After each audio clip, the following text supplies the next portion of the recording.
A Deathbed by Charles Lamb. I called upon you this morning, and found that you were gone to visit a dying friend.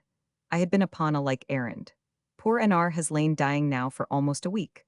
Such is the penalty we pay for having enjoyed through life a strong constitution. Whether he knew me or not, I know not, or whether he saw me through his poor glazed eyes, but the group I saw about him I shall not forget.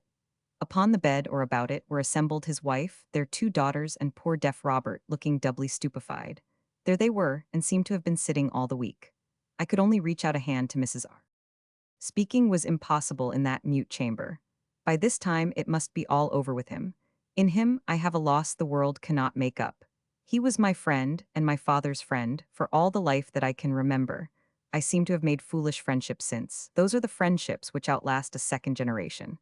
Old as I am getting, in his eyes I was still the child he knew me. To the last he called me Jimmy. I have none to call me Jimmy now. He was the last link that bound me to be. You are but of yesterday. In him I seem to have lost the old plainness of manners and singleness of heart. Lettered he was not.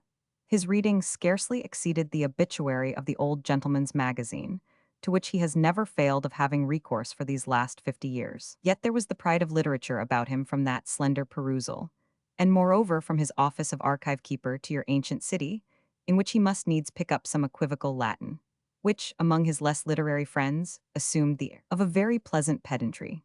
Can I forget the erudite look with which, having tried to puzzle out the text of a black-lettered Chaucer in your corporation library, to which he was a sort of librarian, he gave it up with this consolatory reflection. Jemmy, said he, I do not know what you find in these very old books, but I observe there is a deal of very indifferent spelling in them. His jokes, for he had some, are ended, but they were old perennials, staple, and always as good as new. He had one song that spake of the flat bottoms of our foes coming over in darkness, and alluded to a threatened invasion, many years since blown over. This he reserved to be sung on Christmas night, which we always passed with him, and he sung it with the freshness of an impending event. How his eyes would sparkle when he came to the passage. We'll still make 'em run, and we'll still make 'em sweat, in spite of the devil and Brussels Gazette. What is the Brussels Gazette now? I cry, while I indite these trifles.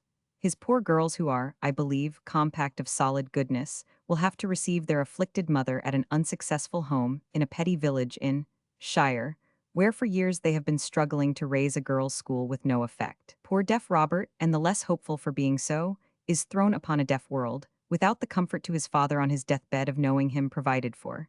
They are left almost provisionless. Some life assurance there is, but, I fear, not exceeding. Their hopes must be from your corporation, which their father has served for 50 years. Who or what are your leading members now, I know not. Is there any to whom, without impertinence, you can represent the true circumstances of the family? You cannot say good enough of poor R and his poor wife. Oblige me and the dead if you can.